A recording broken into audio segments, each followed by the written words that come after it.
Greetings, Vault Hunters all across the 6 galaxies. Welcome to the BorderCast. We are live at our usual time, Tuesdays at 4 p.m. Eastern, 1 p.m. Pacific. I'm Mitsu. And I'm Tessachka, coming to you every week to break down all things Borderlands. MystiqueSiren is here, alongside ThiccFilA's return to the program, and we'll be talking with both about their experiences with Psycho Krieg and the Fantastic Fustercluck, as well as taking some time to talk with Mystique about her experiences with the community. Friend of the show, Graham Timmons, also sat down for a short chat with Paul Tassi of Forbes, discussing why Borderlands 3 does not have additional Vault Hunters, but will have new skill trees. What does the panel think of these recent developments? Is this the right way for Gearbox to proceed, or what do we all think? As always, we wanted to take a minute to thank our new listeners on iTunes, Spotify, and Stitcher, and those watching live right now on Twitch, YouTube, Facebook, and Steam, or later on the VOD on YouTube. If you're enjoying the program, we would love for you to give us a big ol' like, follow, or favorite, because validation feels like a warm hug, and we're a little cold right now. So, hi, Mystique. Hi, Thick. Hi, thanks for having us again. Thanks for joining us. Yeah, Thank you so much. You guys and your adorable doggos. Yes. Always. Yes, how is it both our guests have dogs and I have none? You gotta adopt one, Mitsu. Yes. I do. I have to find a larger place to be able to do so. We have 2 cats in the house, and both of them are very large Maine Coons, and they are ridiculous.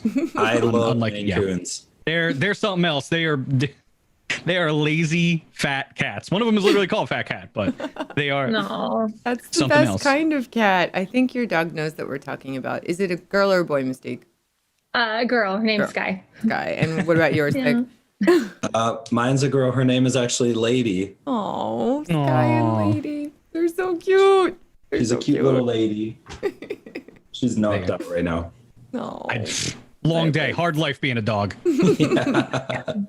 That's a visual. I apologize to everybody listening, but we really love dogs and cats here on the BorderCast, so we can't help but talk about pets all the time. A few things. Psycho Krieg and the Fantastic Fustercluck is here. It's good.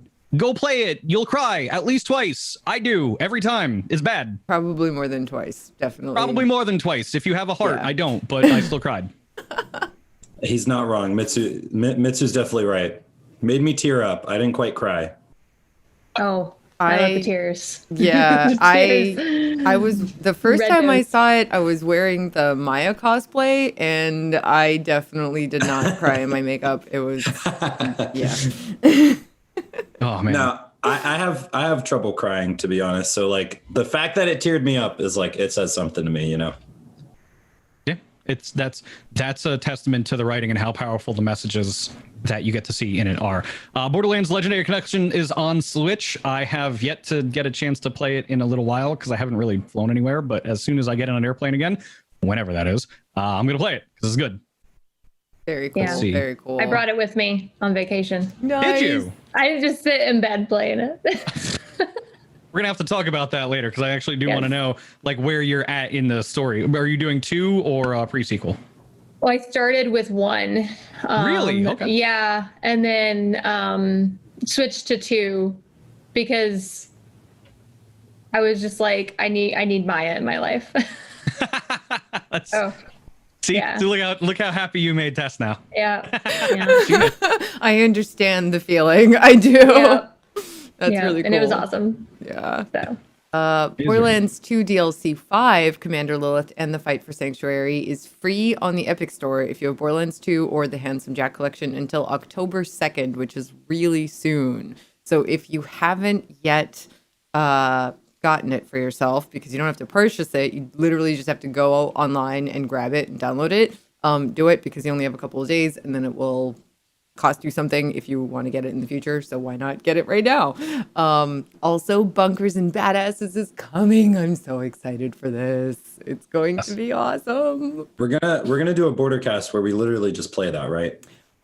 We have plans. We definitely have plans. There will be Bunkers and Badasses on this channel. It's definitely going to involve team members and friends and cool things, and we have plans, and we can talk about it more after. Yes. All right, afterwards. We'll figure that out. The thing is, what is it? We have 20 content creators now active on the team roster, and of them, I imagine 15 are probably interested in playing.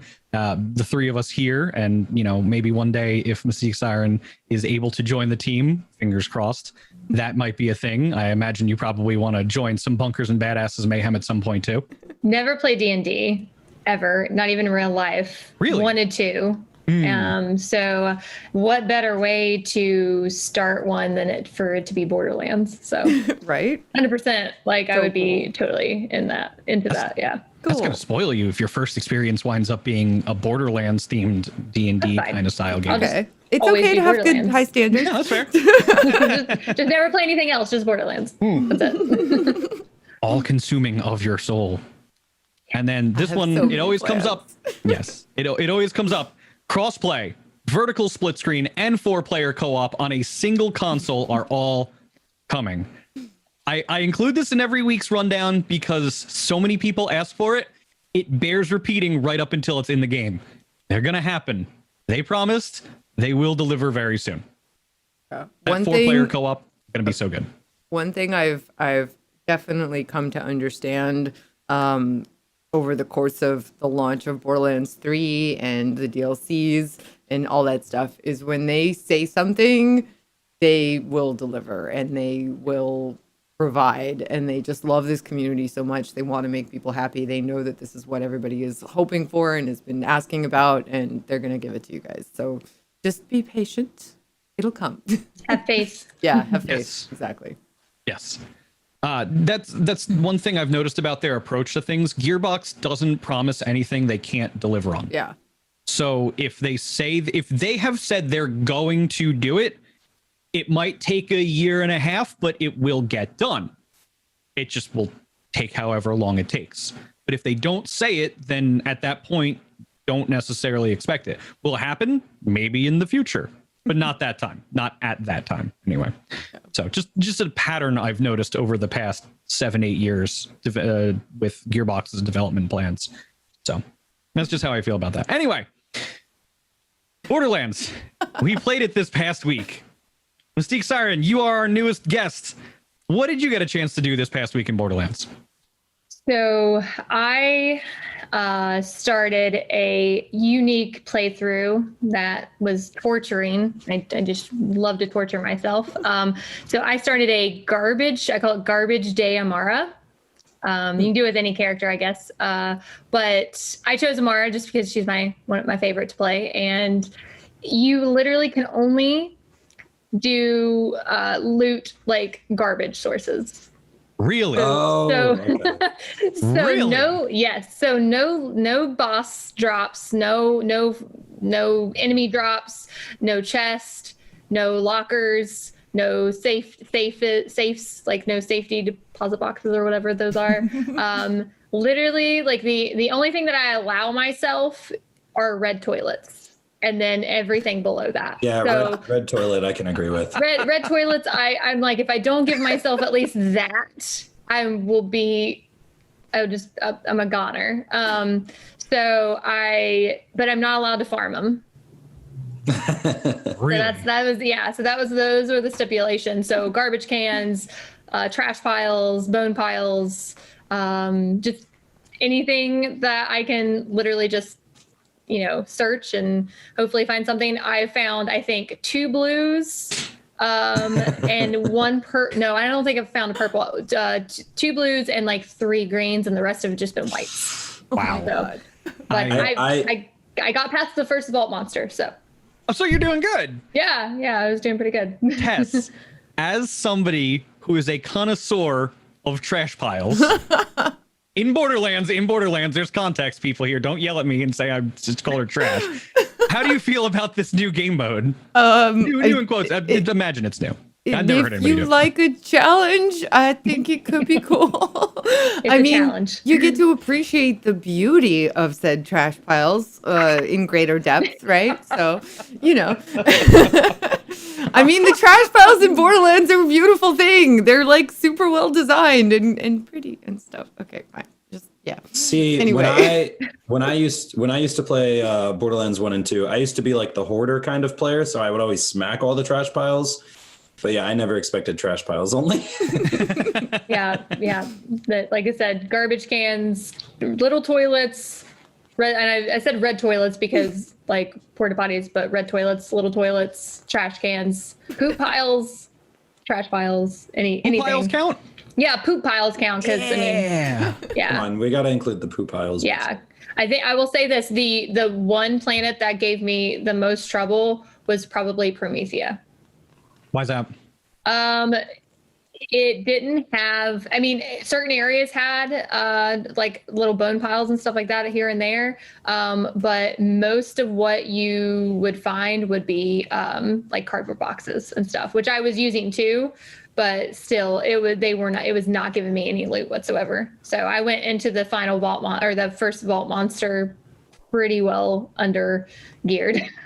No artifacts, no class mods yet or anything. So did you at least take some time to go do side quests? So if your gear sucks, you could still at least out level it. So you did, yeah. Yeah. Okay. And like I can't take anything from quest either. So like I'm not except like anything that I get from a quest, I just sell it immediately. Go into my inventory and trash can it and yeah. Ugh. But I don't know if I could do that. I did two streams of it and got to the final vault or the first vault monster, and it was pretty fun. I enjoyed it. If you got like a legendary, would you trash it? Or if it was good, would you at least be like, well, I can't use it on this run, but I really want to save it. Would you at least put it in your bank and hold on to it? I mean, as long as I'm not using it, I'm not, do anything against the playthrough. Because I would get like purples and stuff that like bosses would drop. And what I would do is I would pick it up. I would immediately go in my inventory, trash it, and sell it for money so that I would at least have money. So that's fair. But yeah, I guess I would do that. Like I would not mark it because what I was doing with all the trash, I was marking them with stars so that I knew that that's where I got that from, was a trash pile. So Okay. That's a real smart way to do it. Yeah. Interesting. What about you, ThiccFilA? What have you been up to?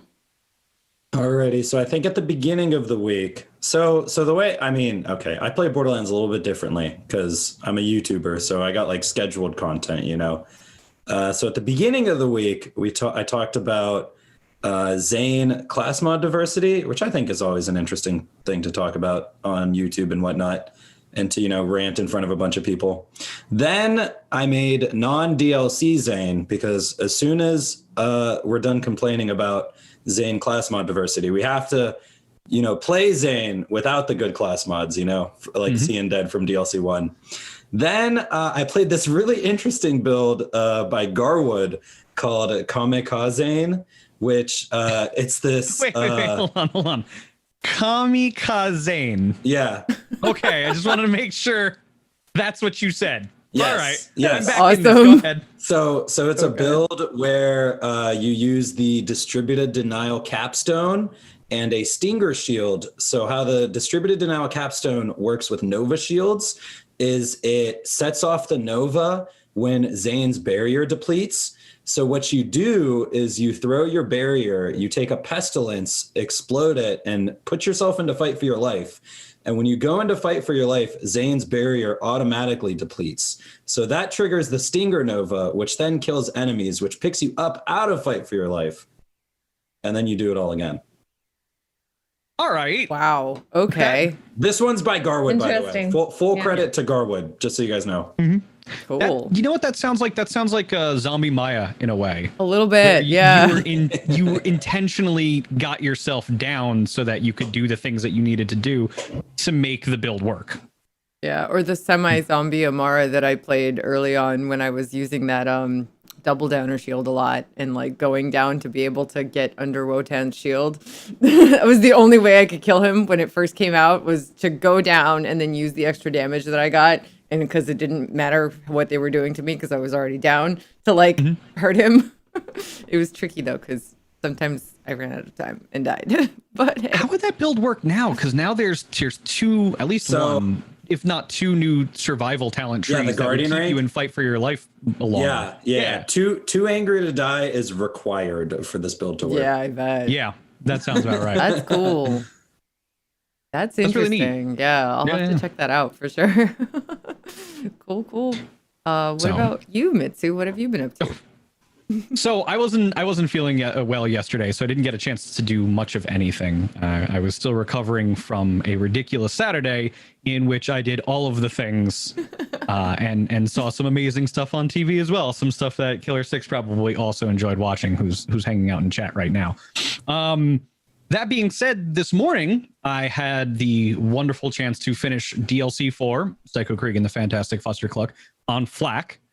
And chat actually helped me retool my Flak build so that it could do more amounts of damage. And they recommended to me doing what a lot of characters probably also should be doing, which is going over to Minosaur in, I believe it's Bloodshot Canyon.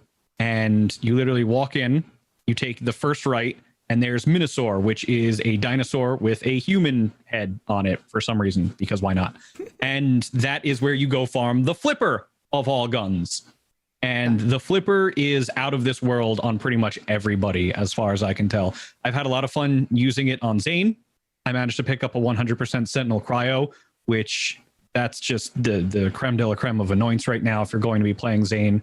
The way it's intended right now, obviously you could play what ThiccFilA was talking about earlier.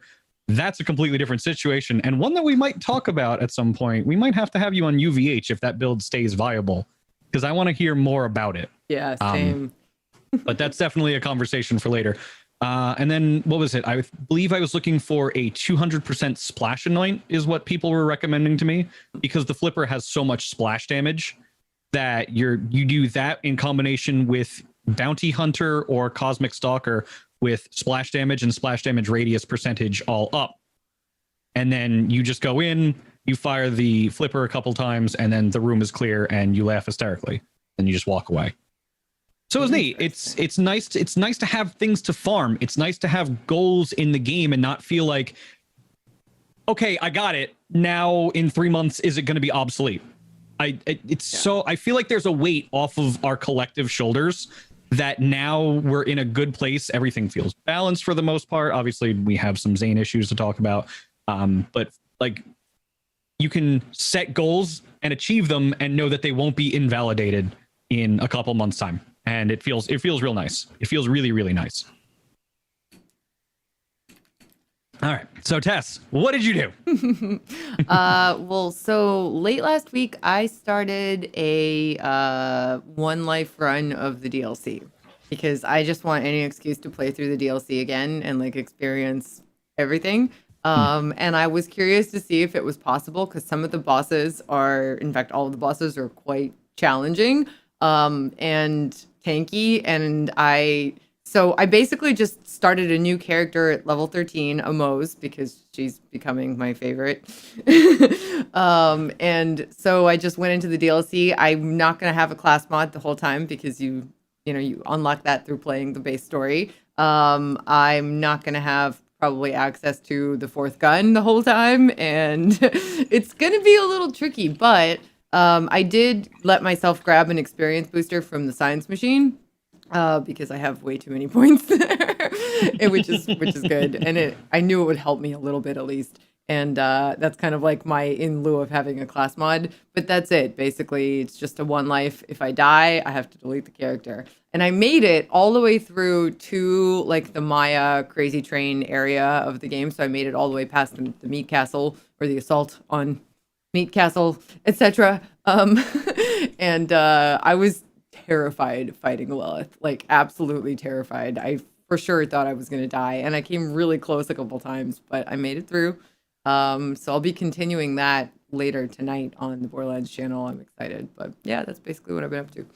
She throws some random damage at you sometimes. Yeah, definitely. Yeah. Iron Bear definitely helped. Those like the four kind of globes that she has in her second half like of that fight, that also helps because if you get downed, you can easily kill one of them to get yourself back up. I was actually more concerned in the first part of the fight when those weren't there, because if she downed me, how was I going to get back up? Yeah, you weren't. Yeah, at all. So I was It almost feels like those two phases should be flipped, or something should happen in the second phase to make it a little bit harder. Not Because that first necessarily. phase is harder because you can't get back up. Like, what am I going to do if Zane doesn't have clone? But okay, so you can't get back up, but you probably will chuck a clone out, especially if you're doing a one life, and you probably have more health in that first section. That's probably why it's designed that way, or at least because I also had that thought. I was like, okay, what do I do in the beginning? So what I actually ended up doing was when I first got there, I jumped immediately into Iron Bear and just used him for as long as I could, and then was extra careful for the next little bit while he was cooling down. But that way, I did a whole bunch of damage to the start, got her closer to the second phase, and like I was still at full health through probably most of that first phase, and then she started punching me a little bit. So, Actually, but probably it was have fine. enough time to get Iron Bear back with her immunity phase too. Yeah, you do. You definitely do. So I think Yeah. I used Iron Bear like 3 times during that fight. What's the cooldown on Iron Bear? I forget. It's like 50 seconds. I don't remember. Because you start at level 13, you definitely can get some Iron Bear boost skills. I went down the green tree mostly, and then I put a couple of points of like the early blue tree. I don't remember the name of the skills because I'm terrible. But just ask me later when I'm streaming it. But basically, just like a couple points into getting Iron Bear cooldown back quicker and being able to stay in him longer also. Just a couple of points, but they really make a huge difference. So if you start at level 13, that helps a lot. If you start at like level 1 and try to go there, probably I'd be in a lot more trouble. But I'm curious because I mean, I would assume that if you can start the DLC at level 13, then you should be able to get through the DLC without too much trouble, right? Whether or not you can survive a one life, I don't know, but we'll find out. Sure. So that's what I went up to. Yeah, there's clearly a lot going on. I'm still very hopeful that they bring back Bloody Harvest very soon. We still haven't gotten official word that that's happening, but Halloween is literally around the corner. It is almost October. I know, it's a scary thought. It's spooky. Yeah, it's going to be heckin' spooky as heck. And it's going to be really fun. But, ThiccFilA and I were talking about this beforehand. Last year, the event had length to it. Everybody was like, oh, it's a month and a half. It feels very long. And the one issue that I felt probably made people feel this way was you couldn't toggle it on and off, which we know with Revenge of the Cartels is now something that you will be able to do. So if you want to go farm terror related gear, or you just like the skulls screaming at you and flying at you at 1,000,000 miles a second, you can leave it on. And if you just want to farm in peace or maybe level a character without the agita, now we know you will be able to turn it off. Fingers crossed. So that should hopefully make people feel a little bit better about the event this time around, because that was really the only big gripe. Everybody seemed to enjoy it otherwise. Yeah. Yeah. I hope it sticks around for a long time because it was really fun. And I agree for sure that being able to turn it on and off will make a huge difference. So let it stick around longer. It's fun. I just want to know if anyone in the chat remembers playing Calm, Cool, and Collected Zane in the Slaughter Shaft during the Halloween event. It literally felt like we were nerfed because you always had to keep your shields full, but like with random skulls shooting the cryo at you too, it was so bad. Oh, you didn't have a chance. It felt like that build specifically was nerfed. Yes. For that month. But yeah, with it being able to be turned off, it's pretty nice. Yeah. I just want a new gas call. That's all. I don't even care. That's all I want. Vindicator I want a gas call, yes, right? Exactly. Yeah. Everybody's already got their lists lined up and ready to go for exactly what they want and how they plan on getting it. Which with makes mayhem scaling now too. My bad. Oh yeah. Yes. It's gonna be great. Oh, and guaranteed anointments because with Mayhem 10 guarantees anointments now. Yes. True. So yeah, it's gonna be a wild time if they bring it back. Fingers crossed. Fingers crossed. So, MystiqueSiren. Yes. Welcome Hi. to the program. Hi. It is so good to have you here. I have been watching you for the past couple months now, and you are nothing short of a ray of sunshine in this community, which is funny because this is one of the most violent games out there right now. And here you are just bopping around, having a great old time, digging through trash piles and then blowing stuff up. Yep. I like to blow stuff up. That's my favorite thing. Yes. So we're very happy to have you on the program, but there are people out there who may not know much yet about you. So we wanted to take a little time to get to know you a little bit more. Okay. So let's start with the first and most obvious question. Okay. Who is MystiqueSiren? Well, I am, fair warning, a little bit of a potty mouth. I'm from fucking Jersey, you're fine. So if you like foul language, you'll definitely like my channel. Sky, my dog, is a huge part of my channel. You can actually come in and feed her using channel points. And you know, I started streaming because I wanted to make people happy. I wanted to give people a place to escape to, because, you know, growing up or you might have, you know, a time in your life where it's just really tough or really hard, no matter what age you are, and having a place that you can go to just forget about everything else and just watch somebody blow stuff up is what I wanted to accomplish. Whether, you know, it be Amara with Ties That Bind with a complex route, or Moe's, you know, just hopping in and out of Iron Bear. I'm really terrible at flak, so I apologize ahead of time. Maybe not soon though. But Yeah, with the new trees. Yeah. yeah, maybe yeah. I want a super pet build. I've always wanted like a super pet build flak. And yes. so yeah, so I've tried my best trying to get that. But I try to play everything. I don't, you know, and I welcome. We're a very welcoming community. So You like to hop around. yeah. You mentioned something in there that really struck out with me. You wanted to create this warm and inviting community, right? Yeah. So it makes me think back to our most recent DLC. How did you feel about that? Because it sounds like that really resonated, like the way that you described the way you want to cultivate your community, like that. This DLC in particular must have resonated very heavily with you. Oh yeah. This I think as a community, because I've streamed, you know, the previous DLCs, and I think this DLC definitely brought my community even closer together. Just new people and, you know, existing you know, people in my community. And everybody knows that I absolutely love Maya. They always come in and joke around with me about Maya and Ava and try to make me angry about it. But every day my mods do it, but you know, it's all in good fun, and you know, we had a lot of fun playing through this DLC. Usually I try to play through it the first time by myself, but I was all about getting anybody in there that I could to experience it with and play with them. So it was just seeing Maya again. I think everybody saw a softer side of me in that DLC, because I teared up. I teared up a good probably 2 or 3 times. The first echo that you hear, I bawled. It was hard. For those who may not know, what heartstrings. echo is that? Oh God. Do you happen to remember? It's after, I think it's after Lilith. Is it after Lilith, or is it no? I think it's after.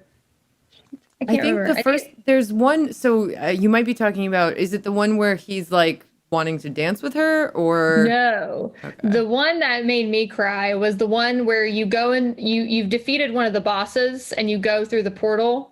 Mm-hmm. And there's a little pedestal by the exit portal that has an echo log there.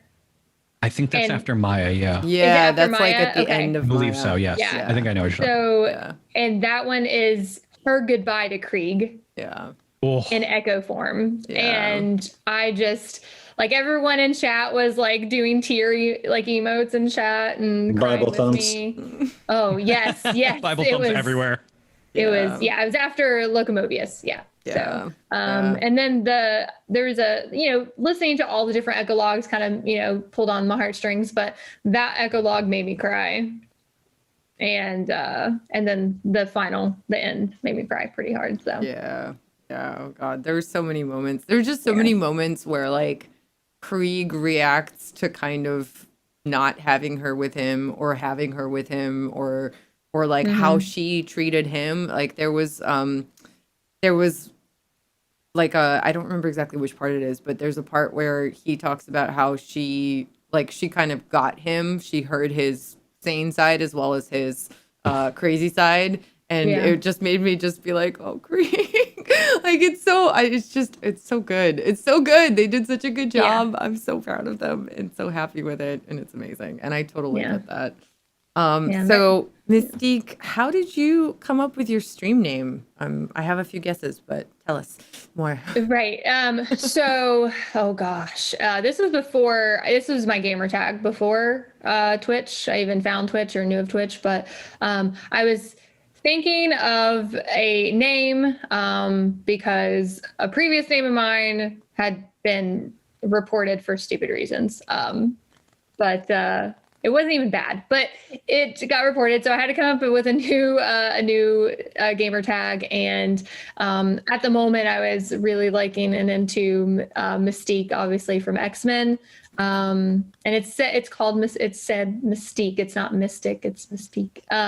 And obviously my favorite character to play in Borderlands is Siren. So I kind of just was like playing around with words and kind of came up with that. And that's really cool. It's everything I have is that. So I actually like the Mystique from X-Men thing because it makes sense with the blue hair too. Yeah. It all matches, even Maya and like Mystique. Yeah. I love her also because I seriously, chameleon powers, like, please give me, please. Cool. It would be so cool. Yeah, you could just turn into anybody, anytime, anything. Change your hair without actually having to ever dye it. That'd be great. I know, that'd be great. Never have to go back to the hairstylist. Yeah. Never have to do your makeup, like, ever. Please, give me those powers. That's what superpower I want. Right? We're on the same wavelength. Yes, 100%. So, and here I am. I just want to be Swagnito. So, how long have you played Borderlands? Oh, since the first Borderlands. I've worked around video games a very long time, since 2006. I've worked around video games, and I borrowed Borderlands from somewhere that I worked at, and I played it and fell in love with it, and ended up taking it back the next day to buy it, so I could buy it. And and then it's just been I've put a lot of money into Borderlands. I bought the super deluxe chest for Borderlands 2. I bought the diamond edition chest. It didn't even come with a game for Borderlands 2. Like, you didn't even get a game with it. You just got a bunch of cool stuff with it, and like shift codes for all these legendary, and then you got like actual like cards in it. It was really cool. And you kind of fall off a little bit every now and then, but it's one of those games that I always come back to, like every time. Like, if I'm bored of everything else, like, what game do I want to play? Oh, Borderlands, because I can start a new character, and it's like I never left. So, and it would be everybody always asks this question: what would be the game that you would erase your memory on and want to play over again? And that would be the Borderlands series. Like, if I could erase ever playing that game, any game, it would be Borderlands. So I could experience the humor and the story and all that stuff over again. That's brave, because that means you have to endure the pain of losing Maya again. Yes. And Roland. Yeah. Mm-hmm. Yeah, I would have to. So many. You're just willing to put yourself through that, I guess. And I would have to go through the side quest and get the Bane to realize how bad it is. I'm trying not to do my Bane impression. I won't do it. Do it. I won't do it. Please do it. Come on, let's hear it. Please do it.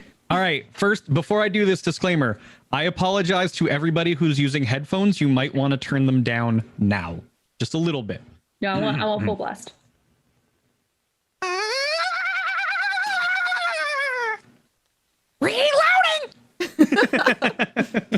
That was pretty good. That was really good. That was I really practiced too much.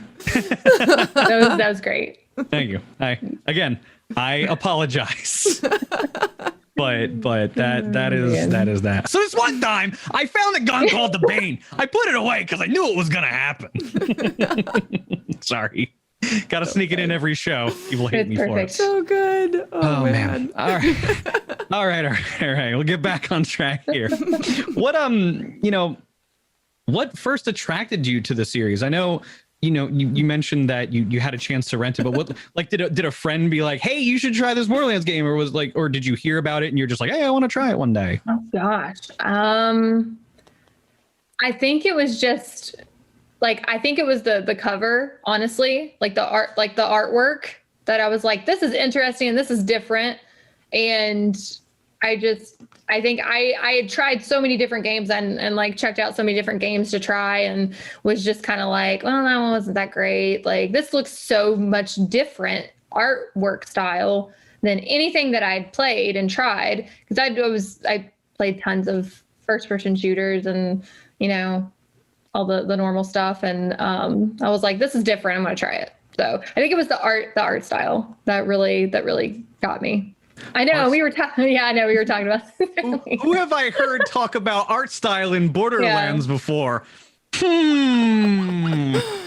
I don't know where she's at. She's over here on my screen. Above, maybe. Yeah. Just like the Brady Bunch. you're over there for me, so I'm Yeah. over here. For you. ThiccFilA down there. Yeah. Is This this down here. who's below me? Is that Thick? Nobody's below you. You're on the bottom. Aw. Aw. Siren's above you, though. Hi. This is like the Connect 4 of Tess. BorderCast. Oh man. Oh my gosh. We're the Brady Bunch. We have to have 9 people on one day just to do Oh, that. God. The I'm- overlay for I'm that. sorry in advance, Tess. Oh, that would be so much I'm fun. gonna cry. We have enough for it. Yeah, we do. We do. We have an ever-growing team. And it's awesome. And just to be clear, by the way, the team is ever expanding. We are always looking for more and more people to join it. And just because somebody does become a member of the team does not necessarily preclude other people from doing it. It's not a zero-sum game. It's not like one in, one out. We're always looking, to bring more and more people onto the project. So if you see somebody get in and maybe you didn't, but you want to, don't fret. There will be room for you. I promise. That's all I'm going to say about that for now. So this one is really one of my favorite questions to ask, because I love learning people's history about this kind of stuff. Have you ever participated in any events at all, and either pertaining to like Borderlands specifically? Like, have you ever done a hunt, maybe in your personal time or stuff like that, or anything really? Well, I did partake in 2 of the actual like official hunts. Mm-hmm.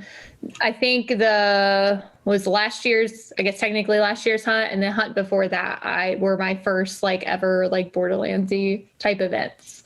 That's been kind of it. But I think I've talked to you in stream. I was like, I want to play hide and seek. Like, I want to play hide and seek Yeah, we want hide so and seek. bad. Oh, I hear about everyone talking about it and saying how fun it is, and I'm like, I want to play hide and seek. Include me in on that, please. Same. absolutely. But Once yeah, we no, can the get hunt. nameplates. Yes. Love the hunt. The hunt was probably one of my favorite things, and we were raising money, for a fantastic cause. So and it brings the whole entire community, and it brings people that you maybe haven't seen in such a long time in the directory back into the directory, and it's just a fantastic time. So Yeah. that was probably some of my favorite times in the Borderlands directory, has been the hunts and stuff. All we need is removable HUD, and it exists in photo mode, of course, but not in the game itself. So I don't know how complicated that is for them to do, but like, please, it Yes, would be please so give much us- fun. Oh my God, I would love it. All of us would love it so much. Yeah. It would be so I'm cool. a You little look like- surprised. I was saying Tess looked like she's begging for Christmas presents. That's why Tess Please looks like that. So one of Tess's emotes it's a cat going like this. Yeah, It's please. got the giant eyes. Like, she loves using Tess Please. It's one of her favorites. Like, oh, join the call, Tess Please. There it is, right there. You got it right in chat. Nice. It really is one of the better ones. Yeah. So expanding on that a little bit, Mystique, have you attended any conventions just in general, or even pertaining to Borderlands? Like, we had Guardian Con a few years ago. Were you running around there, or like, what's up? Well, I've wanted to go to all these. Would love have loved to have gone to all these conventions. I was working full-time job for a lot of since well, I would say for quite a few years since July. I just recently started streaming full time starting in July. But until then I was working full time, and it was retail. So with my schedule, a lot of the conventions took place where I could not take time off. So most of the times I could not go to these conventions, sadly, because of that. Or I just couldn't, afford it or whatever. But as that nice pay. but yeah, so I want to in the future, 100%. Hopefully COVID goes away and we can all actually hug each other and see each other. So were there any in particular you were perhaps looking forward to? Guardian Con was definitely one that I wanted to go to, and potentially tried to go to a few times, because I had a lot of people in that community that I wanted to meet, and a lot of friends that I've made over the years that, were going, and yeah, no, Guardian Con was definitely one of the ones. I would love to have gone to like other like Twitch cons and stuff, but had never really, they were always like way out west. Yeah. They get expensive real quick. And it's very expensive. Yeah. So Florida seemed to be pretty easy to get down to for me. So that was why Guardian Con was like the top one. So yeah. What kind of streamer do you see yourself as? Like, what's your community kind of all about?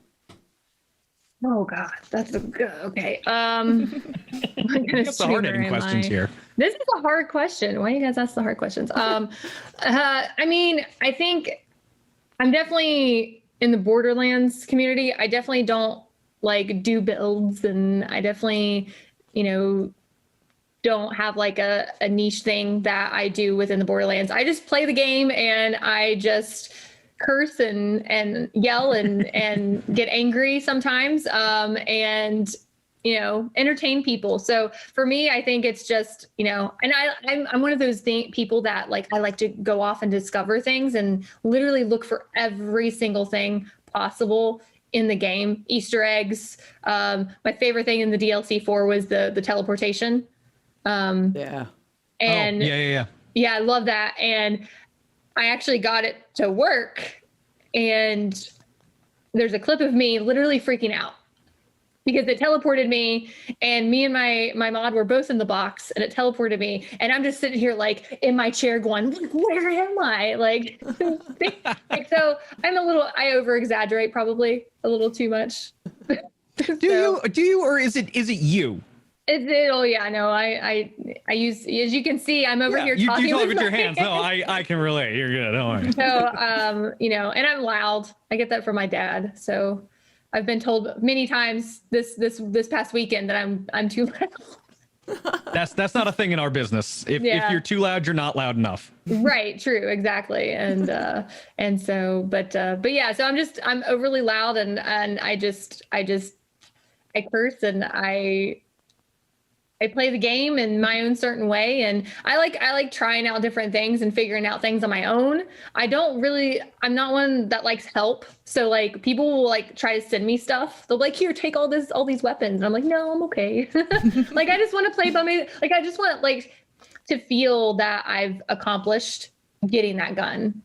And like, I agree. Yeah. So that's kind of like how I the kind of streamer I hope that answered your question. Yeah, totally. No, totally. It did. That was an excellent answer. Okay.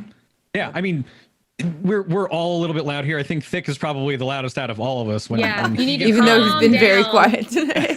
Maybe. He's been very Calm subdued. down. He's being polite is what he's being right now, but he's holding it back. Hey, I'm chill. It's like an on and off switch.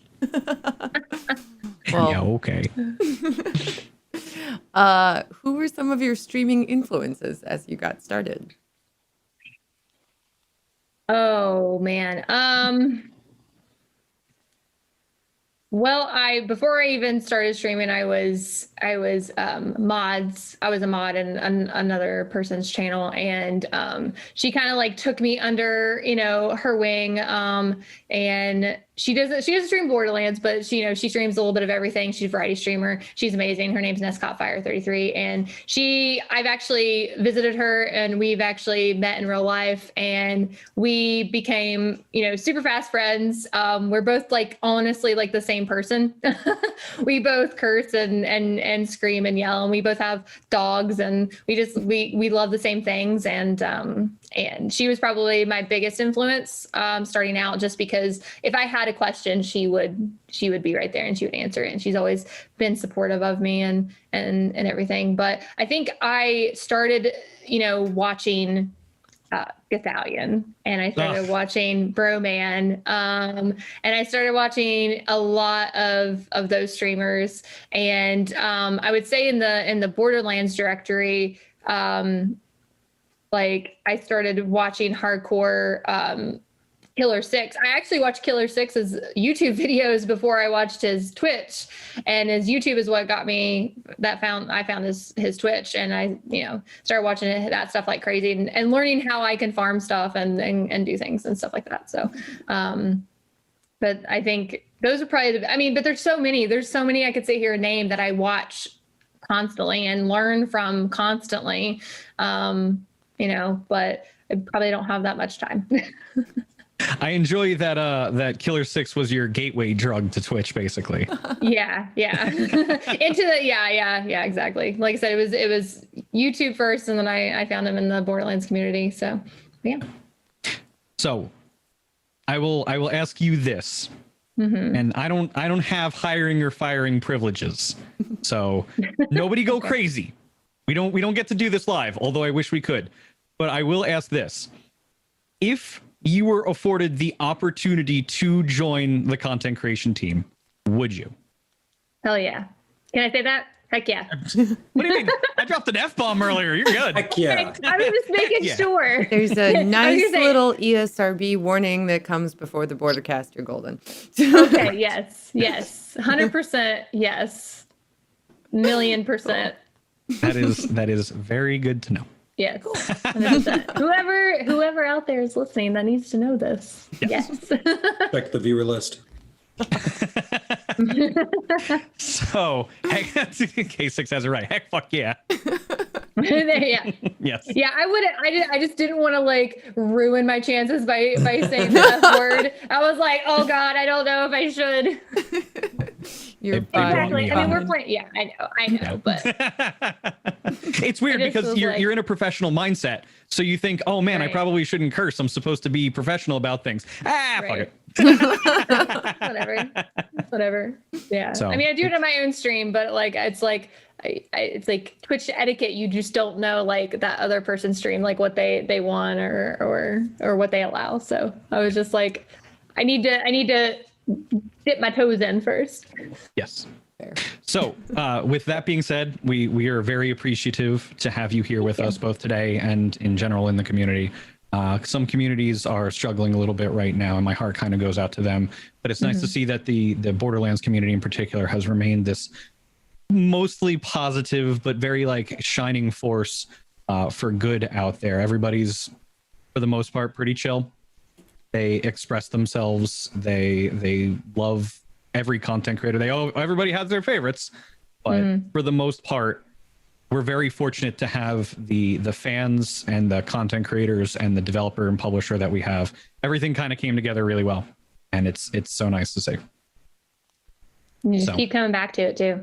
Like if you leave, it's just like, oh gosh, like why did I ever leave? It's like this is home. Yeah, Borderlands community is home. You literally just like picked the thought out of my brain and like spoke it. It was amazing. Great minds, right? But seriously, I feel like Borderlands is home and has been home basically since I started streaming 6 years ago. I didn't start with Borderlands. I started with like a scary game. But within like the first 2 days, a viewer came in and recommended Borderlands 2, and I was like, sure, I'll try it. This looks fun.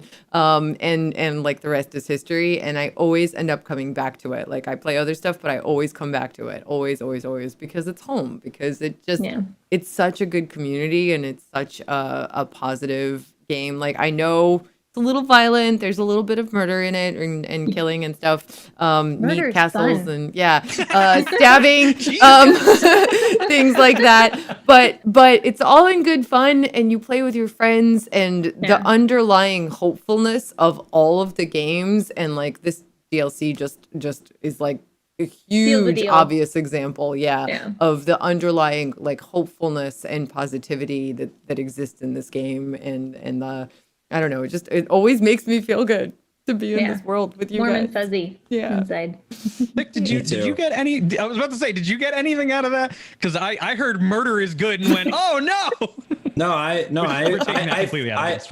fully agree. Murder is good in video games. In video games. With in video games. Castles, oh yeah. And cheese holes. And what else? Dancing robots. Dancing robots are cool. You get to high five them too. And I show appreciation for that from now and again. I feel like Claptrap needs another birthday party. Yes. That would be fun. Really? You went there? You're gonna make everybody depressed again. I have to. I guess that's fair. Yeah. I can accept that. That's very fair. But yes. So that being said, we had a wonderful article that we wanted to talk with both of you about today. A question that's come up a lot when we do the show, when we are live on the official Borderlands channel, and I'm sure both of you, I believe you mentioned in the pre-show, Mystique, that you've gotten this question a few times, is where are the new Vault Hunters? Why haven't they decided to take that route with how they're creating the game? And I know we've talked about it a little bit on the show, but what's nice is Graham Timmons, the lead of post-launch content for Borderlands 3, took a little time out of his day to talk to Paul Tassi of Forbes. And Paul wrote up an article, and I want to share it with everybody. We'll kind of open the floor to chat as well at some point to kind of discuss why they decided to make the changes that they did. And we'll just jump right into it. So the article starts, as we head into the year 2 of Borderlands 3, a common question that's been asked is, how did we get 4 pretty solid DLCs? I think they're more than pretty solid, honestly, without getting any new Vault Hunters, which were previously a staple of the series. And Gearbox made the decision to make new skill trees for the Vault Hunters, one for each class, rather than to introduce DLC Vault Hunters, which is something that they said from the start and didn't change their mind about. Which I think that goes back to what we were talking about towards the top of the show, where Gearbox said we're not doing it, and they have stuck to their guns. They're not doing it. But if they were going to, they would have said by now, hey, this is a thing that we're thinking about doing. Down the line, it's something that we want to go into. So yeah, it's not happening. Yeah. And that sucks a little bit on the face of, I would love to see more, but there is reasoning behind that, and that's what we'll get into here. So the skill trees are starting to be shown off. Obviously, people have been talking about Flack's new skill tree, which includes Gravity Trap, which looks amazing, and Loaderbot Pet, which we were talking about earlier today, has an ability for you to turn it into an exploder. So instead of it going down and taking a knee, apparently it just runs at enemies and blows up, which I thought that was really cool. Absolutely no practical use unless it does a shit zillion damage at Mayhem 10. But I thought it was a really cool thing for them to do. Assuming that is how it works. But I trust chat on that one. It also seemed interesting because it halves the respawn timer of the pet as well. Really? Yeah, I think it said that on there. Pretty sure. I did not hear about that part. So what would that be? What, 30 seconds? 15 seconds? I think 30 seconds. 30 seconds? That's pretty quick. That's perfectly reasonable. And I mean, if your pet goes down, sometimes it's a trap to try to revive your pet. That's true. To be honest with you. Yeah. Especially during Guardian Takedown. Oh, yeah. Oh, God, some horror stories there, losing a takedown because of that. Leaving the pet to die. It's fine. Hopefully they do give it some good mayhem scaling, though, because it could be a really cool skill. Yeah. I'm looking forward to all the builds. Chadley made a really good point in chat that 4 new trees for 4 characters is much better than 3 trees for 1 character. And I completely agree with that statement. And I honestly feel like yes, we would have some new voice lines and a new look for a character that we don't really get to see that often. But I think more interesting ways to play the characters we already have. I'm just like waiting for these skill trees to drop to see what the builders like Thick and Chadley and Triple G and Killer 6 and everybody hanging out in chat are gonna do with this. Like Glitching Queen also hanging out in chat, being awesome. I'm so excited to see where you guys are gonna take your characters with this whole new skill tree, because there's so many possibilities with 4 trees. There's so many possibilities for combining different things, and I think it's going to be amazing, like super amazing. One Life with the new trees, BZK25 also hanging out. So I'm just really psyched to see what happens. I think it's going to be really interesting. I want to see the race to who creates the first Exploder-based Mayhem 10 True Guardian takedown build and calls it the Exploder build. I want to see who gets the trademark for it. That's my challenge to all of you out there right now who are skill builders. Make me the Exploder build that can get through True Guardian takedown. I like explosions, so please do that. Yeah. You must love Moe's then. If you like explosions. Oh man. So I didn't think I would like Moe's. Moe's was my last character to make, actually. I never really enjoyed the soldier classes. So I actually made her last. And I still love Amara the most. And then Moe's is definitely second, 100%.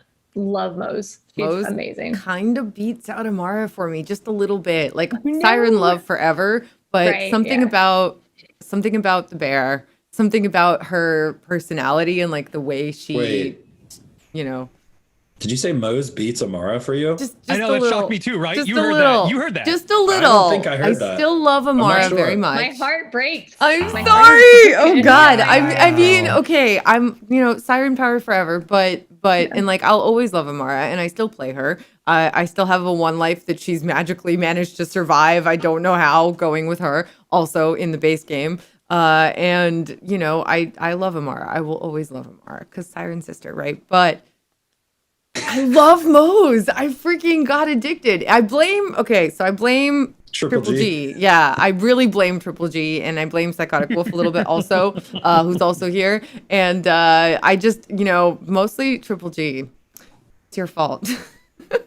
I'm just in shock because I've known you a while now. I know how much you love sirens. I know you love Amara. Your hair is literally Maya blue, and you to I mean, if you ask me if I like anybody better than Maya, I'm gonna say no, obviously. Yeah. But Moe's is just like so I think I don't know what it is. I think it's maybe a little bit her lines. Maybe it has to do with Iron Bear. I definitely think playing her first through this new DLC was what kind of clinched it for me. Just the way she responded to Krieg and everything. And it also, I don't know, playing her gives me the same feeling that I had when I played Maya. Like something about her just does that for me. I don't know why. And I love her a lot. I think I know Tessa's favorite voice line. I love my big old bear. It's one of them for sure. For sure. That one's really, really good. Yeah. So yes, we'll bring it back around. The all 4 skill trees will be out by the end of the year. So I probably sometime in the November, December. If I had to take a guess, I would say probably December, only because November is new console season, and I feel like they will probably be more focused on new console launch as opposed to that. And there is some information I don't know, but I want to put out there as a question because they haven't quite said what they're doing, at least in terms of distribution for people who bought Borderlands 3 as a physical copy. And I feel like we're probably going to have to get a clarification on that because a lot of people did ask that question to me in chat. So I'm just putting it out there. And if somebody ends up having an answer for me, that'd be great. So, because I didn't even think to ask that. Are they going to give a digital copy for free to people who bought a physical copy? Or how's the redemption going to go for that? That's kind of where I'm at. I would imagine digital just because it makes the most sense. Yeah, Absolutely, and yeah. COVID. Yeah. You know, I mean, I totally understand people that like having the physical thing, but A, COVID, and B, like I Free personally, upgrade. yeah, I Yeah, just free is free. yeah, it's free, and you know, I don't know. I don't know about you guys, but I live in a small apartment. I don't have a lot of space for a lot of things, so I just always go for the digital anyway.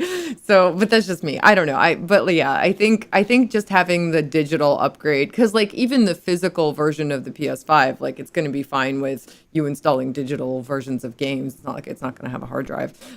So you know, I think Plus, it's, I noticed that was a feature of some of the of the Slim Xbox or whatever. I don't think it's called the Slim, but the small one, the Xbox S, I think. The S stands for slim.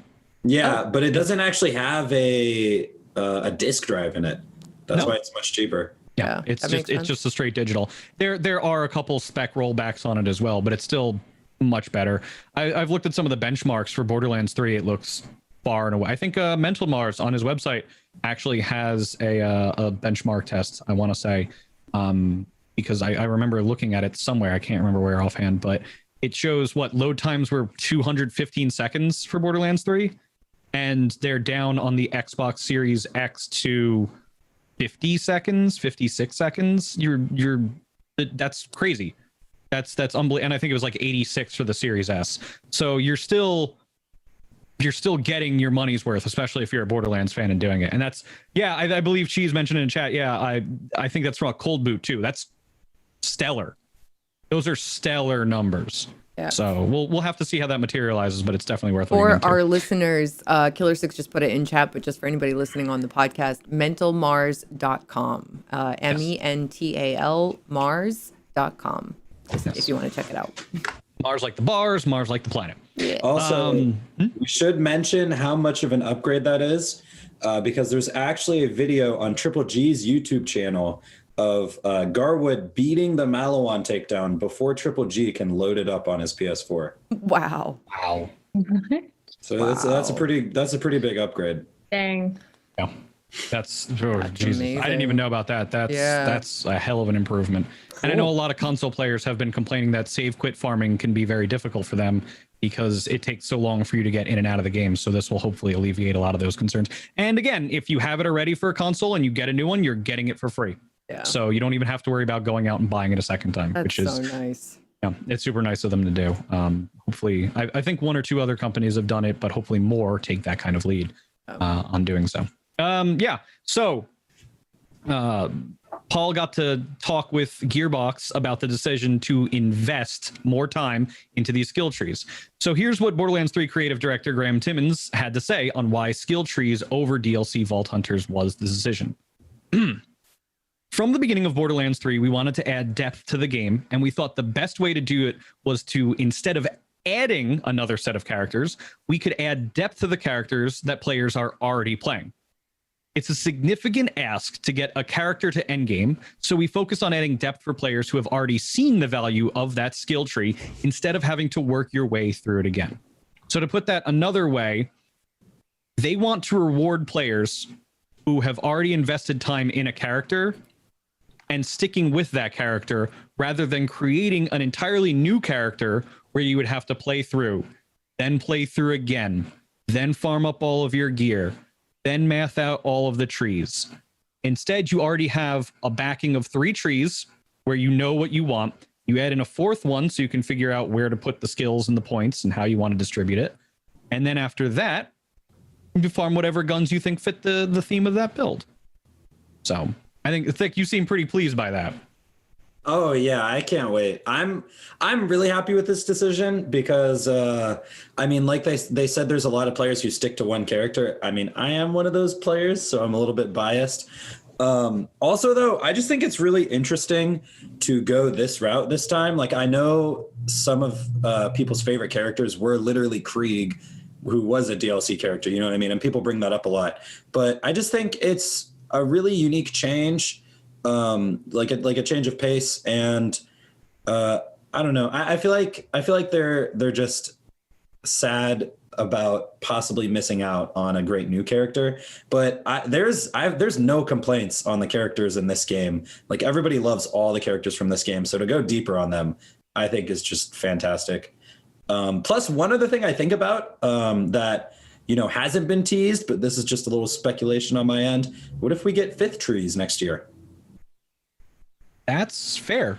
You never know. Yeah. What color would that be? Well, orange is probably Rainbow? too close to the red. yeah, too close to red. Yellow. Rainbow. Effervescent tree. Yeah. There it is. That's what it needs to be. I like it. I mean, I definitely think this is a good way to go. I love the idea of greater depth and more interesting kind of builds. I think it allows for people to do more interesting things with the characters they already love. And it makes sense to me because I also, like, even though now as a member of the team and being on the BorderCast, and mostly I think it's because of Ultimate Vault Hunter, that I've sort of tried all the characters now, because we work on Ultimate Vault Hunter together, me and Mitsu, along with Liz and all of our guests, and I play the builds. And now, having tried all the characters, that's how I discovered Mose and love her now. But when I played Borderlands 2, which is the one that I played by far the most out of all of them, except now Borderlands 3, I basically stuck to Maya for like 6 years and never tried another. I never even looked at another character. And then, like at the end of Borderlands 2's life, when Borderlands 3 was announced, and like after the reveal event in May, before it actually launched, I came back home from that amazing event that 2K and Gearbox put on, and started playing Gage and really, really discovered a love for Gage. But like, for so long, I only played that one character. And if I'm honest, like now I'm playing a ton of Mose because I really, really love her and I'm having so much fun with her. And I've played Flak and I really enjoy Flak, and I've played Zane and I really enjoy Zane. But like I probably will stick to Mose for a while. I could just see myself doing that. I don't know. I feel like there's so much already to do in Borderlands. There's so much depth to these characters already. I'm happy to see them continue to work on them instead of, kind of worrying about people playing through the game again from the beginning. Some people don't even really get into doing that. They really want to just farm for those characters. So I think it's a good direction. So much time and effort into these characters. Why stop? Yeah, exactly. Like, I want to keep going and keep leveling and keep making different, builds, for the characters that I love. Yeah. And maybe later on down the road, they'll do something different, and add more characters. But, that's going to be way, way, way, way, way, way down the road, if anything. So Bellakidu says it best in the Twitch chat right now: dig deeper versus digging wider. And personally, I prefer to go to the beach and dig a hole to China as opposed to just digging a small shallow pit and then having it get washed out every 5 seconds anyway. So Paul continues. Timmons also commented on something that Paul claims he had speculated on previously, which is that it no longer made sense to develop DLC Vault Hunters this late in the game when Borderlands 4 could be over the horizon and those characters could be developed for that game instead. Though no, sadly, they did not confirm the existence of Borderlands 4. Dang. We tried though. Graham continues. Is there? Thank you. What's that? Yeah. Can we just say it? I think it still says something, even though there's no confirmation though. It does. Actually, there's some. I wanted to touch on this too because I'm reading ahead here a little bit. We'll point it out in a second, but there's something interesting here. No part of the decision that they decided to make here was like, we could lower this investment to do things elsewhere. Tommy Westerman and I are working on Borderlands 3, and that's the current focus. Let's make Borderlands 3 the best Borderlands 3 that we can. Every day, every change, every hotfix, every piece of new content, let's continue to make Borderlands 3 the best Borderlands. At no point was I like, man, I should save this for something else. My goal is to make Borderlands 3 amazing. Yeah. So there's definitely a solid commitment to just this game, but it also sounds like a long-term solid commitment to Borderlands 3. Do we hope we get Borderlands 4 sooner than 7 years? Yeah. But I don't want it next year. I want to play Borderlands 3 and grow Borderlands 3 a lot more. Yeah. There's so much So. good in this game right now Yeah. with the DLCs, and the current state of the game is so good. Everybody's just having fun with it. Everybody's digging deeper, and we have more cool stuff coming, right? So like I'm really happy to see them so committed to it, so committed to making it even better than it already is and as amazing as possible. If there ever is a Borderlands 4, I'm sure that all of the good that's being packed into Borderlands 3 will make it into that. And like, do I hope for one someday? Of course, that'd be amazing. But like Borderlands 3 is awesome. We're not like done with it. There's No, so far much from more, to do. So I'm really happy to see them sort of be Would that you- committed. Obviously, Borderlands 4, it's not even announced, so like that's a million miles away right now. So we're way far down the road. But if in the interim, like the pre-sequel or Tales from the Borderlands, would you like to see more entries into the series in the meantime while we wait for the big main like flagship franchise? Or do you think that Gearbox should just stay focused on making a 4 if that's what they're currently up to? Remember how you said the team is not a zero-sum game? That's fair. Yeah. That's a fair question. I Or a mean, fair answer. I feel like you know, I don't know enough about game development or the structure, like the internal structure of Gearbox and like what they can and can't do, right? Especially during COVID times. But I also love everything that they've done so far so much. So like, yes, please more. That's my response to that is yes, please more. So I think I was going to mention this a second ago as well, but the dig deeper instead of wider. I would personally like. Okay, so Tales from the Borderlands was made by Telltale Games, right? So that's like a completely different team. So if it's a completely different team and company even or whatever, then yeah, sure, that's fine. But like personally with like this team and with this company, and I really liked Graham's response of I am like my job is to fully make Borderlands 3 the best Borderlands 3, and he's completely working on what is it called, post game? It's post-launch content, I believe. Yeah, is one of his official titles. Yeah, post-launch content. So like dig deeper instead of wider. And I'm really interested in this. Is this DLC 5? This is DLC 5, right? That's what everybody seems to be calling it, whatever is coming next. And we'll actually talk about that in a little bit too, because they touch on that at the end of the article, which we're almost about to the end. So we'll mention that in a second. But it just sounds very interesting because it does seem like this edition at least is supposed to go deep instead of wide. I feel like all the 4 DLCs so far have been lots of story content, and I do feel like they've gone a little bit wider rather than going deep, and it just seems like this one, you know, I've said it a million times now, but this one really seems like they're going like deep into developing more on what we have, and also possible replayable content, because we're about to talk about it, but new game mode. Yeah. Oh, we'll get there. Don't worry. We could segue into that. Yeah. And Paul continues, this isn't to say that other Gearbox team members couldn't be working on such a thing, but Timon's job is entirely focused on Borderlands 3 post-launch. So anybody also that's directly under him who's working on that is that. And he's not holding anything back for future installments. So that's good to hear for the most part.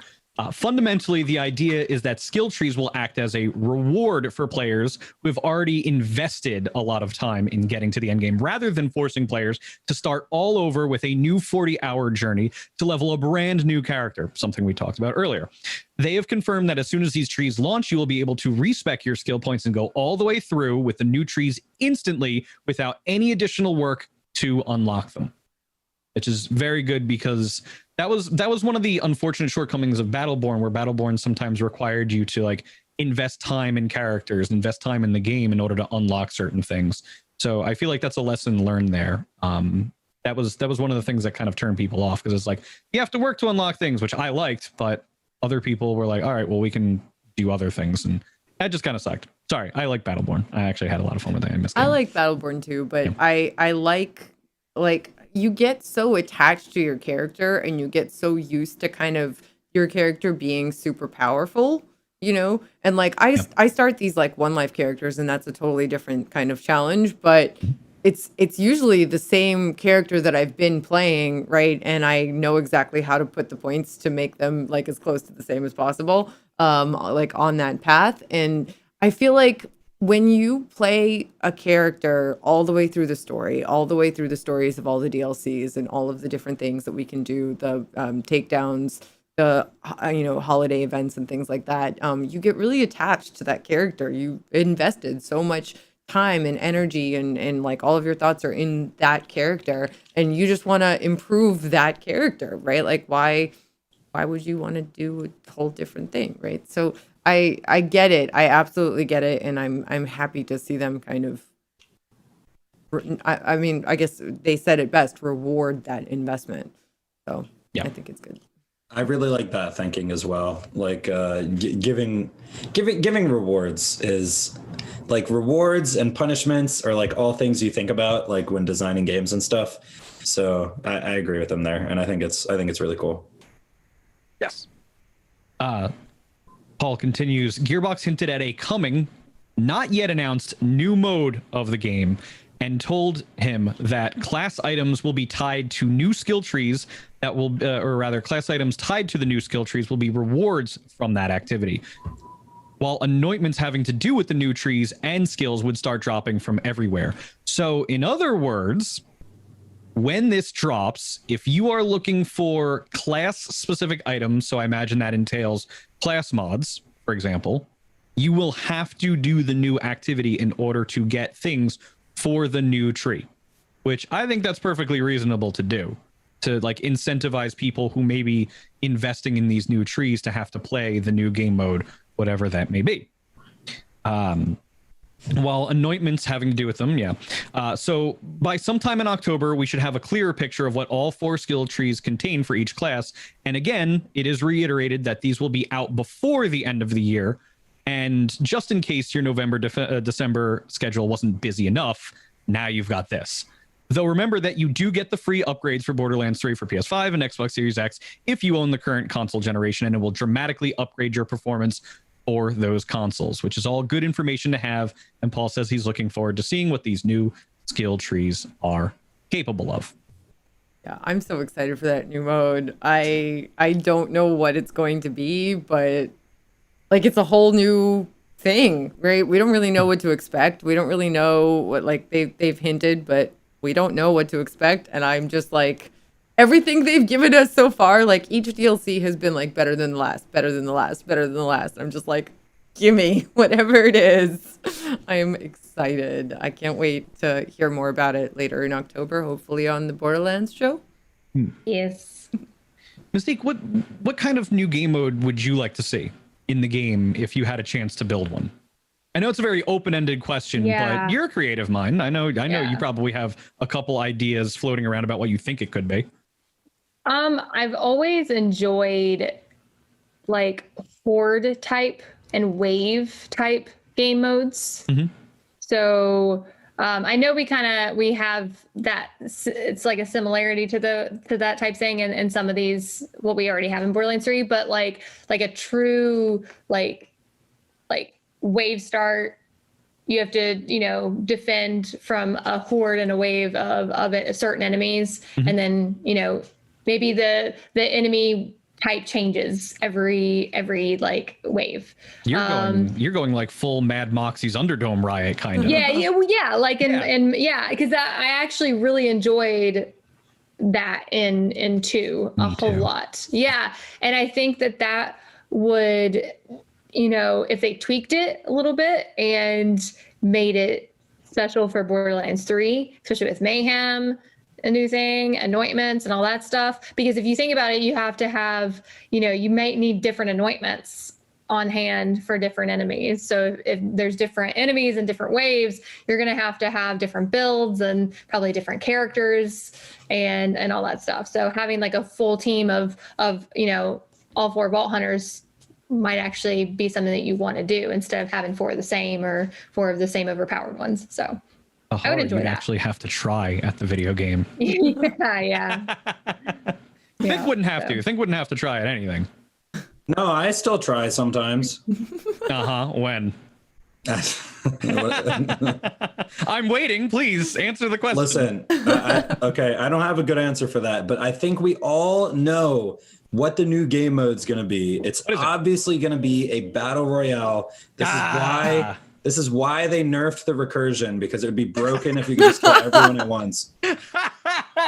Oh God. What other reason? Just to make Moxie upset? There's no way. That would be really, really funny, actually. Yeah. What? Okay. So aside from the obvious not answer, what do you think it could possibly be?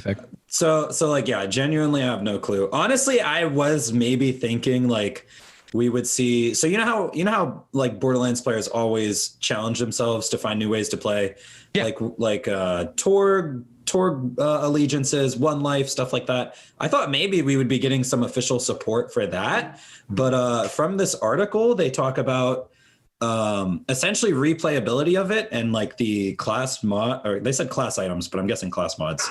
It's probably just class mods, honestly. I can't think of anything else that's class specific. Yeah, it sounded like the class mods are the reward, so it doesn't sound like it could be like a One Life or a Torg Allegiance, because how would you take that? Like, how would you get a class mod from doing that over and over? Like, it sounds like something that is farmable, essentially, is what I'm trying to get at. No. So I genuinely have like no idea. Like, I can't think of anything. Maybe like, MystiqueSiren said like a horde rush mode or a mini boss rush. Some people are saying in chat. Like, I really was speculating on like official support for One Lifes, for allegiances, which would be really cool as well. And if they could mess with the loot system enough to add allegiance, like official allegiance runs, that would be really cool. Oh man, that would be interesting. Because like sometimes you can't do stuff like that. Because I still really want to do a Moe's TD or allegiance run sometime in the near future. Probably when I finish this one, that's what I'll do next. But yeah, like that would be amazing. One of the hard things with allegiance runs is sometimes you have no choice. Like you just can't find the you know what I mean? And so like, what are you going to do? And so having all of your stuff be that would be amazing.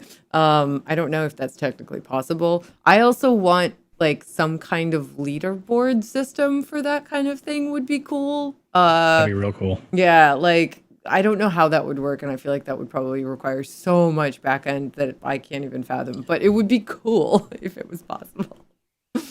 One other thing I do want to toss onto that is I think it's going to be something that is not currently in the game, because they've specifically said new game mode multiple times. So like it's not going to be a takedown. It's not going to be a circle of slaughter. It's not going to be a proving grounds. Like, you know what I mean? Yeah. That's it. Yeah. Randy said on Twitter that it's something we've never seen before. Yeah. And that opens up a host of new possibilities. So I look forward to seeing whatever that possibly may be. I'm very hopeful that it winds up being everything that we're kind of led to believe it is. And again, it's nice to know that there will be incentives into actually playing it, where if you really value these new skill trees, whatever they may be, because we don't know yet, your time will not be wasted because you will be doing this activity, which is the only way you will be able to get these. So it's good. That's the good carrot and stick. I love seeing those in video games. We talked about it many times before. Oh boy, we are way over on time. What a surprise. This is probably what happens my when fault. No, not at all. What the heck, MystiqueSiren? I know. I'm sorry. It is mine because I'm supposed to drive the show, but I enjoy listening to everybody's stories, so I just kind of pull over for a while and just listen. It's cool. Honestly, it's always a pleasure to talk to like all of you guys in the community. Mystique, it's so nice to get to know you better. Thick, it's always nice to hang out and chat with you. Thank you both for coming on and kind of talking with us. You too. Thank you. Thank you. Yes, thank you. So, I gotta put a test please in the chat. Yeah, another one, exactly. So Krieg is out. There's a ton of new information. It's all out. We're still hopeful. I know I'm going to get asked this like 1,000 times more. We still don't know when the next Borderlands show will be, which is weird. You'd think I'd know by now, but I don't. But we are hopefully shooting for sometime in October, so stay tuned for that. It'll be a huge info dump whenever that happens. What info is in it? I don't get the scripts in advance. Sorry, I can't tell you. But hopefully it'll kind of reveal a little bit more about what the second year of Borderlands may look like. And fingers crossed, we'll get to find out a little bit more about the game mode. Maybe even they'll reveal the trees. That would be really nice to see. Revealing the trees, please. Yeah. Yes. Yeah. Another Yeah. test, please, in the chat. Yes. So Please. we will see what happens with that. MystiqueSiren, thank you so much for joining us on the program today. Thank you guys. Where can the people find you? It's MystiqueSiren everywhere. So Mystique, MystiqueSiren, no space, just all one word, and that's everywhere. YouTube or not YouTube. I do have a YouTube, but I don't really post anything on YouTube. Twitter, Instagram, and Twitch, of course. So yeah. Cool. Very nice. Thick, where can they find you? All right, so just go to YouTube and type in Zane build Borderlands 3. You'll find me. But yeah, youtube.com/ThiccFilA, and then Twitter and Twitch, ThiccFilA_. So twitter.com/ThiccFilA_, twitch.tv/ThiccFilA_. And yeah. Very nice. Tess, you know what to do. Right here, twitch.tv/Borderlands. I'll be streaming later tonight. This wonderful channel, gameplay, One Lives, things like that. Also on Twitter and Instagram, I'm Tess Games. On my own channel, it's Tessachka, TESSACHKA. I stream lots of Borderlands, surprise, and a few other things. And yeah, that's me. What about you, Mitsu? Hi. So it's me again, that person that talks way too much on this program. My first plug actually is for something really special that's near and dear to my heart today. Heck Cancer. As most of you probably know, and everybody believes deep in their hearts, because there's an awful, unspeakable disease, and we shall not dignify it by referring to it any further as such. I had the pleasure of making acquaintances with some of the folks who work with Swim Across America, a wonderful charity that benefits research and providing grants for drugs that fight cancer. And they do so by swimming. But of course, COVID sucks, so we can't really do anything about that right now, such as having big swimming events. So they wanted to kind of experiment in the streaming space a little bit and get to know people. So I will be having the pleasure this Friday, I believe at noon Pacific, 3 p.m. Eastern, of being on their Twitch channel for Swim Across America, where we'll be playing a few games, well, one in particular. And I will be hosting. I will not be playing, but I will be joined by Olympic medalist Christy Kowal, who will be playing the game and kind of messing her way through it. So it'll be very interesting to see how an Olympic medalist kind of steps into our world a little bit and plays some retro gaming, if you will. It'll be a lot of fun. It's for an amazing cause. And I'm trying to get them into perhaps finding one or two people who might be interested in playing Borderlands. Cool. So we're really hopeful that they will come and join the Borderlands family and be a part of that as well.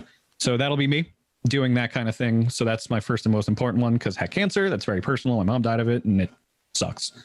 I'm sure a lot of us have had to deal with it. So anyway, depressing stuff aside, you can find me at twitch.tv/Mitsu, MITSU, and on Twitter at twitter.com/Mitsu Show, MITSUSHOW. That's all I got. I'm done. Yeah. Thanks for having me. Thank you for being here. Seriously. Yes, thank you. Both of you guys. Thank you you so to much. the chat. You guys are amazing. Don't forget, I will be streaming later tonight. Also tomorrow at 4 p.m. Eastern. And then on Thursday, the next episode of Ultimate Vault Hunter will be on at 4 p.m. Eastern. We've got Moxie coming at you guys with a Boss Amara build. So stay tuned for that. And thank you to all of our listeners. If you guys are watching on YouTube, if you're enjoying the show, please hit us with a like, a follow, all that stuff. Sub. Notifications are available to sign up for on Spotify, SoundCloud, iTunes, TuneIn, Google Music, soon to be YouTube Music, and Stitcher. And we're here every Tuesday at 4 p.m. Eastern, 1 p.m. Pacific. We got through it. On behalf of Tess, myself, and the entire content creation team, thank you so much for joining us as you do every single week. Now go forth and make some mayhem.